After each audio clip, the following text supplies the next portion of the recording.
27 years old, beautiful, alive, living in East Houston, running errands, making plans. On Saturday, September 30th, 1978, she was living her life. On Sunday, October 1st, she was missing. On Monday, October 2nd, she was found. A mother's worst nightmare, Gayle Anne Cater, was gone. Walking proof. ShanPa and PJ, Walking proof. tell me what you know. ShanPa, PJ, take me down that road. Walking proof. Truth in the dark, oh, tell me now. Walking proof. Leave a mark. Welcome to our very first episode of Walking Proof, a true crime podcast with PJ and ShanPa. I'm Joseph Bales, your co-host, and I'm also known as PJ. and I'm Shannon Bells, also known as ShanPa, your host and the author of Walking Proof, a memoir about uncovering the dark legacy of my biological father. This podcast is going to take you through real stories, real people, real cases, and sometimes connections that hit closer to home than you would expect. And today's episode sets the tone for everything to come.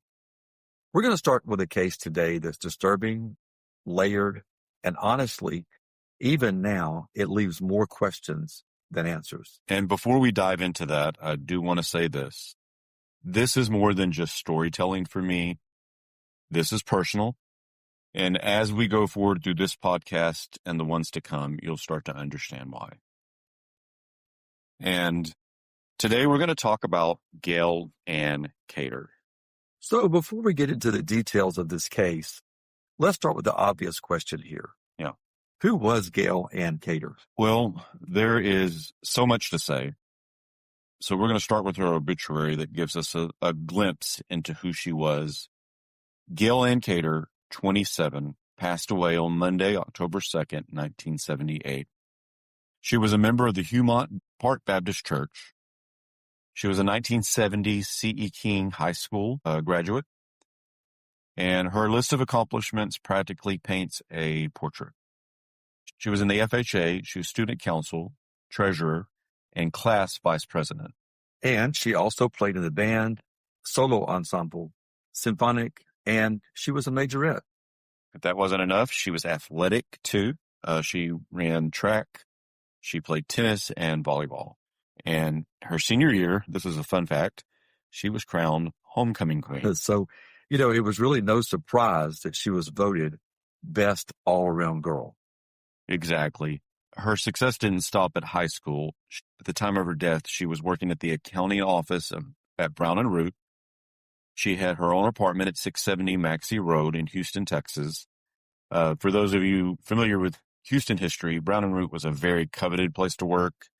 And that apartment at 670 Maxey Road was a brand new complex. So by all accounts, she was on a clear path to success.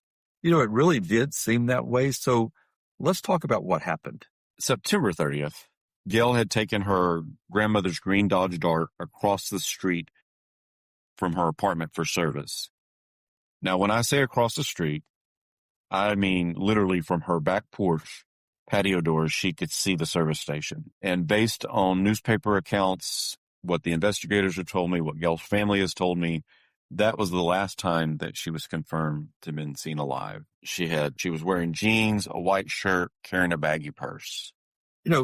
Shannon, the car was ready at 5 p.m. that afternoon, and the mechanic shop called Gayle's phone. Right. But there was no answer. Yeah, so keep in mind, this was in 1978, so that was well before cell phones. Most people only had landlines. I was told that Gayle had a date with a man named Gary that night. He had kept trying to call her that afternoon, but the line kept ringing busy. Correct. And, Gary became concerned. He called the phone company to check the line, and they confirmed the phone was off the hook, and there was no conversation that had taken place. At the time, I remember thinking how strange that was. There was, again, we didn't have text messages, no caller ID. For those old enough to remember, you could call the phone company and asked to do an emergency breakthrough, and the operator could confirm whether the line was off the hook or somebody was just talking on the phone. So exactly. And we didn't have the GPSs on the phone, so you could not just track some to see where somebody had gone. So right. Gary went to Gayle's apartment. He found the patio door open. The phone was off the hook. Her purse was untouched, but Gayle was gone. Yeah. And the very next day, Sunday, October 1st, Gayle's mother, out of desperation, filed a missing persons report. The following morning, Monday, October 2nd, brought a horrible discovery. Yeah, it did. So that morning, a fisherman in the area, his name was Herbert Capps, and he went to the canal where he frequented to catch bait for fishing. And that was at Big Hog Bayou. It's between Lake Anahuac and the Trinity River there in Chambers County. And he noticed something strange floating in the water and quickly realized it was the body of a woman. So he immediately notified the authorities, and the Chambers County Sheriff's Office responded to that call. They recovered Gayle's body in the canal. She was nude. She'd been strangled, sexually assaulted. And according to the autopsy, she had crushing injuries to her chest and abdomen. Yeah, and also according to that autopsy, there were no drugs in her system. She, it appears that she had simply just been overpowered. Her stepfather was called to identify the body, but the damage was so extensive that they had to use dental records to confirm her identity. So the sad thing about this, the perpetrator in this case was never identified, never captured, and never brought to justice. It's an incredibly sad story. And Shannon, I know this case means a lot to you. There are stories like this all across the country, around the world, cases where crimes are committed, they go unsolved, and eventually they just become cold cases. Right. So how did you become connected to this particular case? I mean, Gayle's story is a big part of your book, Walking Proof. Right. So what made this story so personal for you? Well, yeah, it is a very personal connection for several reasons. You referenced my book, and for those of you who read my book, you know that I'm a product of a violent crime. So how I stumbled on Gayle's case was I was researching pretty much sexual assaults in the East Houston area in October of 1978, looking for any patterns or similarity to my mother's attack. And that's when I found Gayle's case. So let's lay that out clearly. Gayle was last seen alive on Saturday, September 30th, 1978. She wasn't found until Monday, October 2nd. Since she was last seen alive and no one heard from her after her car was dropped off, I think it's safe for us to, say here that her attack probably happened on the afternoon or the evening of September 30th.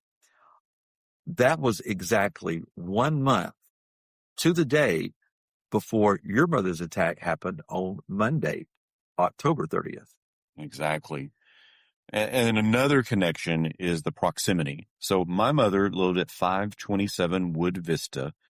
That's what's on my birth certificate. That's what's in the medical records. Gayle, according to her death certificate and what's in the investigative notes, lived at 670 Maxey Road. When you do a Google search, that's exactly 1 mile apart.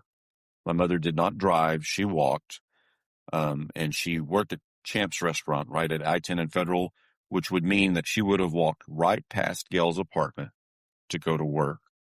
She also had a twin sister that lived, according to the phone book, I just discovered this recently, lived in the complex directly behind. So there would have been multiple reasons for Sybil to walk right past Gayle's apartment. Exactly. And, it was a very short distance. Years ago, we used to drive to Houston a lot, and when we would drive in that area, you would point out Gayle's apartment complex when we would drive by. And you would also drive by the house where you were raised and where you grew up. And that was where your mother was also living during her attack. Earlier this year, we were with our friend Jen Schaefer. And by the way, Jen has her own true crime podcast called Crude Acts. So definitely check it out. Definitely. We, had some great episodes on there. And Jen and I walked that exact route that your mother would have taken to get to work, right from that Wood Vista house, right to Maxey Road where Gayle lived. And that's when the distance really hit me. It took about 20 minutes to walk there, Right. how close they lived to each other. Those are eerie connections. And I want to circle back with even more connections in a moment. Before I do that, I want to ask you, how did this case become even more personal to you? Oh, so this case became a lot more personal to me when I ordered the autopsy.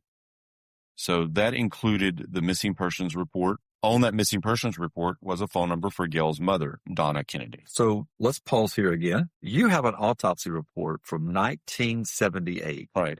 When you were looking at that, it was 2012. And that phone number at that time was more than 34 years old. Were you really expecting anybody to answer a phone number that was that old? Did you really think it would even be a working number owned by the same person? Not at all.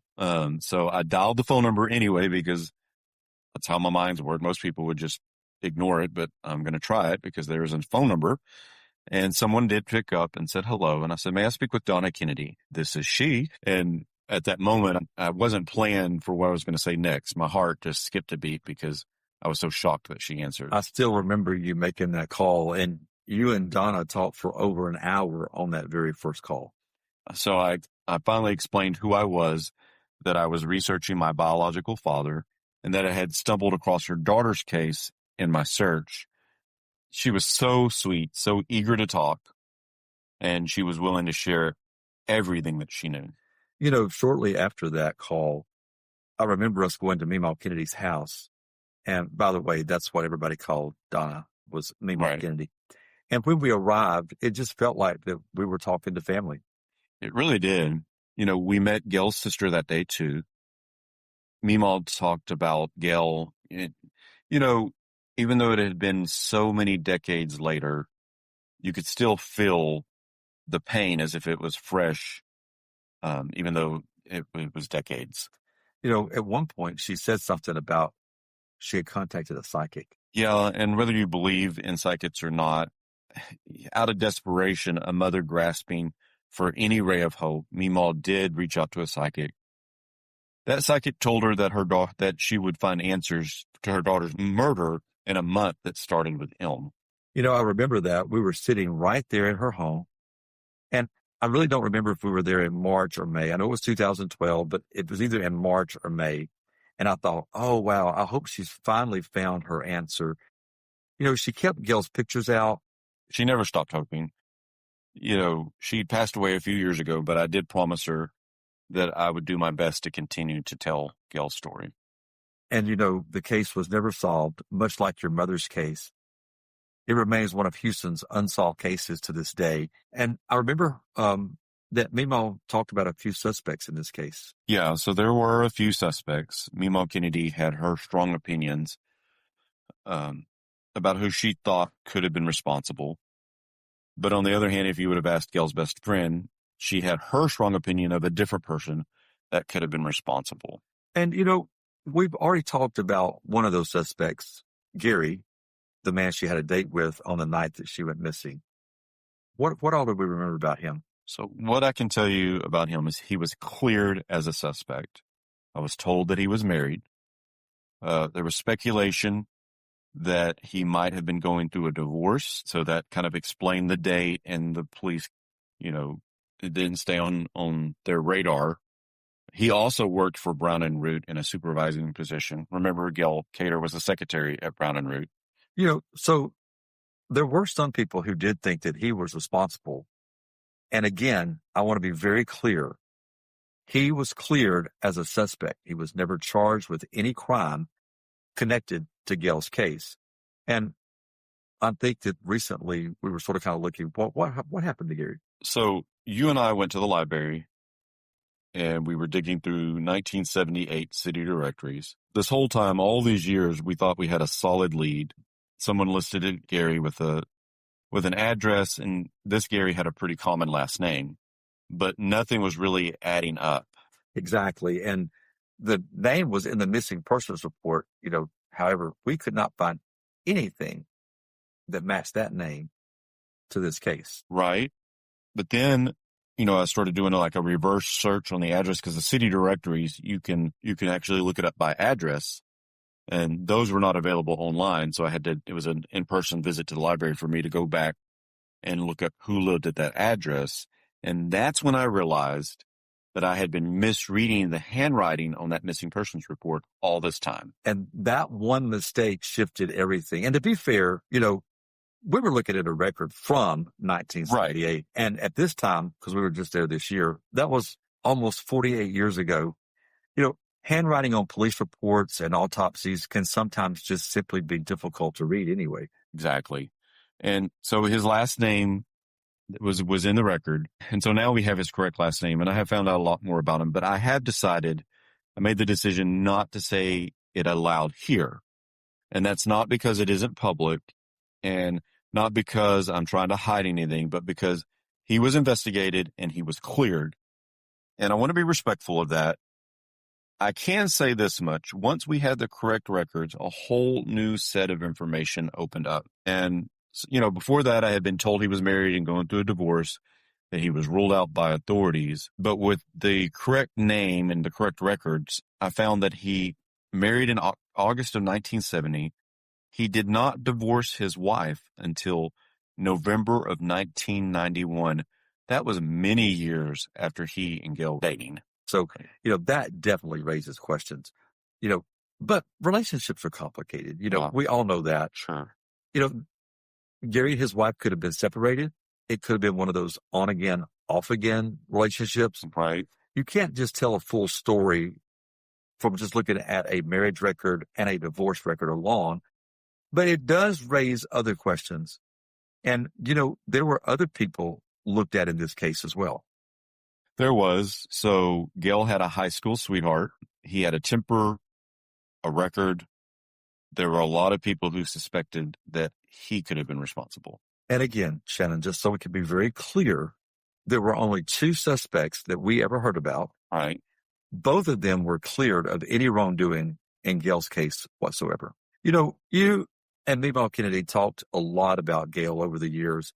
And I remember you telling me things that she shared that just never showed up in any public record. And some of those things were sort of unforgettable. For sure. Yeah. So Meemaw loved talking about Gayle, how kind she was, how much potential she had, all the good, sweet memories that a mother would hold on to. But there was one detail that stuck with me. And when she told me, she laughed and she says, now, Gayle was many things, but a good housekeeper is not something that she would have put on her resume. And what Meemaw Kennedy said right there is what makes the scene at Gayle's apartment seem so strange. Right. Because it was reported when they got there, the apartment was spotless. Everything was in order. It appeared much less like Gayle and more like someone had gone in and cleaned up, maybe even on purpose. And then the funeral home where Gayle's services were held. I think you had some connections with that funeral home as well. Yeah. So the funeral home was less than a mile from Gayle's apartment, Howard Glendale Funeral Home. It was at Federal Road and I-10. And I've been to a lot of services there over the years. We even had my adopted father's service there, or at least that's where he was held before it was taken to the church. Today, it's a Bank of America. Back then, that's where Gayle's visitation was held. And I can remember going there years later, trying to track down anything that I could on Gayle. And an employee was actually kind enough to climb into the attic, come out with a box, and handed me Gayle's obituary. This is before the Houston Chronicle was online digitally. So that was a huge, huge thing to get. And so that's how far back the search has taken me. I've been in basements and attics, back rooms, anywhere that I might be able to get one more piece of paper that just keeps her memory from disappearing. That's just one good example of how far you've gone over the past 16 plus years. All right. To pull all of this research together. There was something else that Meemaw told you that really stayed with me. It was about a letter or a note that Gary wrote, and I think it may have been a personal note to Gayle. That's correct. So Meemaw told me that she even struggled to explain how this made her feel. But she had walked in to the visitation, and I think this might have been before the family was even scheduled to arrive. And so during that visitation at Howard Glendale, he brought a letter and he placed it in Gayle's casket. Whatever he wrote, Mima always said it haunted her that she didn't go back, take that letter, and read it for herself. You know, and then there was the break-in. While family and friends were at the funeral, you know, remembering Gayle's life, somebody literally broke into her apartment. Yeah. And that's very strange in itself, because the only thing that they took was photo albums. There was nothing else in the apartment that was disturbed. Nothing of value was taken. You know, that leads to a whole new set of questions. Like, I'm thinking, why only the photos? Was there something or someone in those images that could have pointed to the truth? And, you know, there was one last thing that Mima will tell you that stuck with you for years. It was in reference to the mother of Gayle's high school boyfriend. Right. And, you know, and again, because he was cleared, we're not saying his name, so I know we keep referencing, quote unquote, the boyfriend. But she told me that the mother of Gayle's high school boyfriend had come up to her and apologized. It was a very vague apology. It was out of the blue, unsolicited, and Mima never could quite get a sense of exactly what she was apologizing for. And again, we do want to be very clear here. We're sharing the facts that have been told to you and we've found in records over the years. These facts do raise a lot of questions, and honestly, most of those questions simply remain unanswered. And out of abundance of clarity here, both the man Gayle was seeing and the high school sweetheart were both cleared in any wrongdoing in Gayle's case.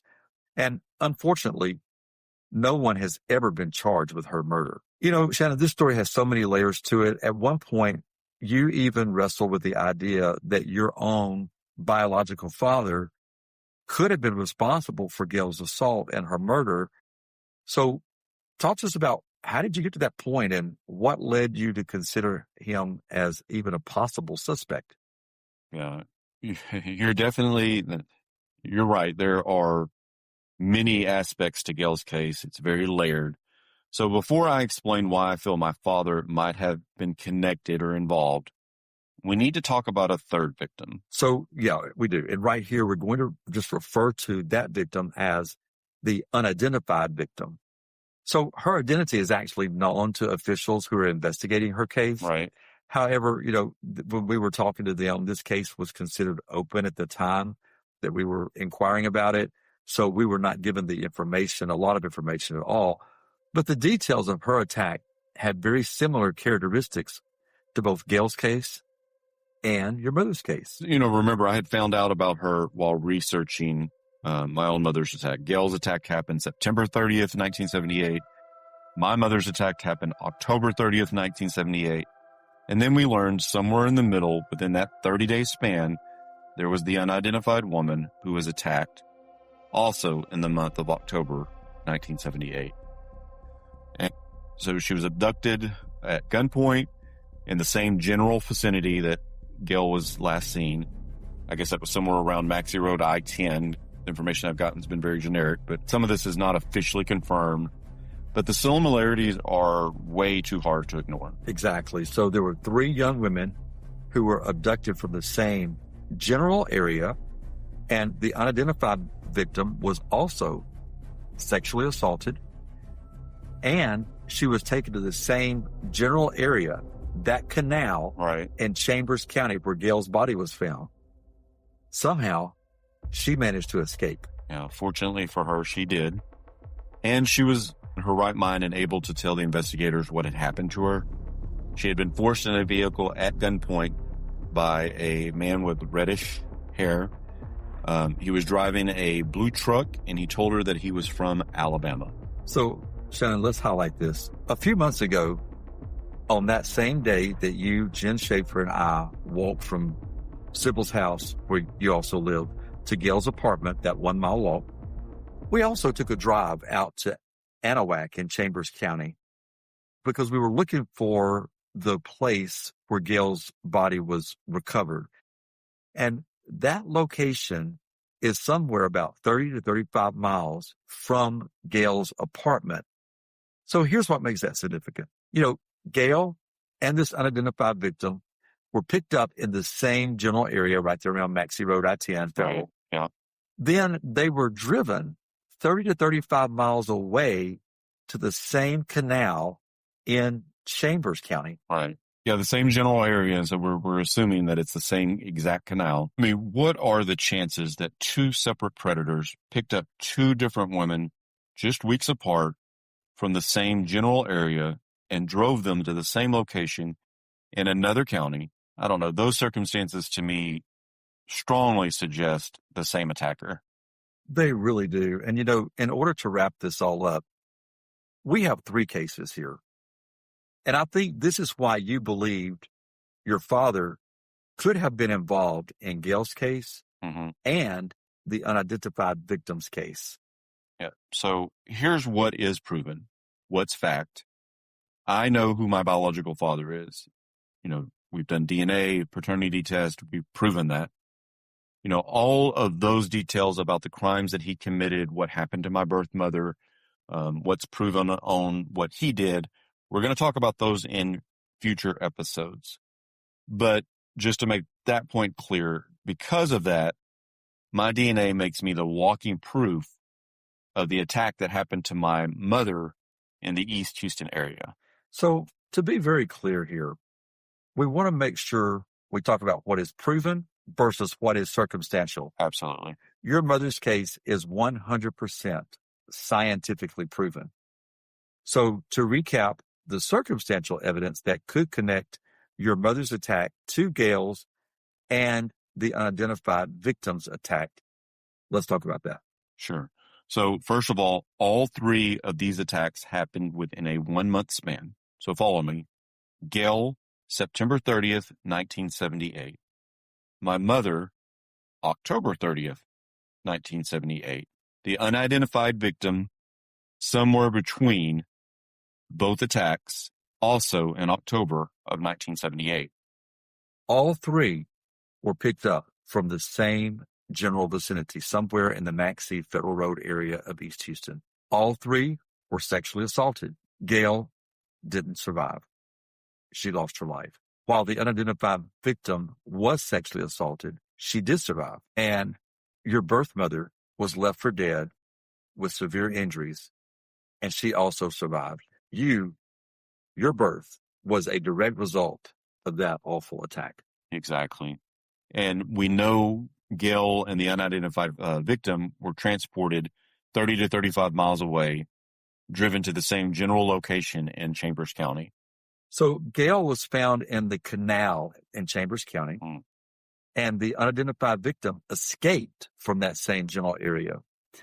Sometimes I wonder if the unidentified victim had not escaped that day, would she have met the same fate as Gayle? I mean, would she have been discovered in that same canal there in Chambers County?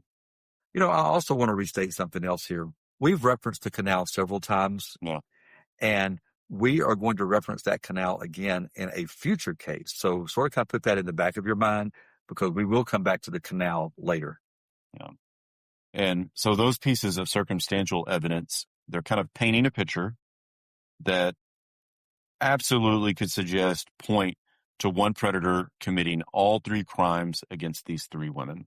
And again, to be clear, we are not accusing anyone, including your biological father, of the crimes that were committed against Gayle or the unidentified victim.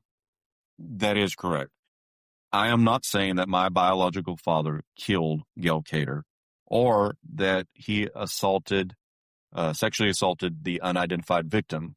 What I am saying is the circumstantial evidence that I've uncovered strongly suggested that I take a closer look.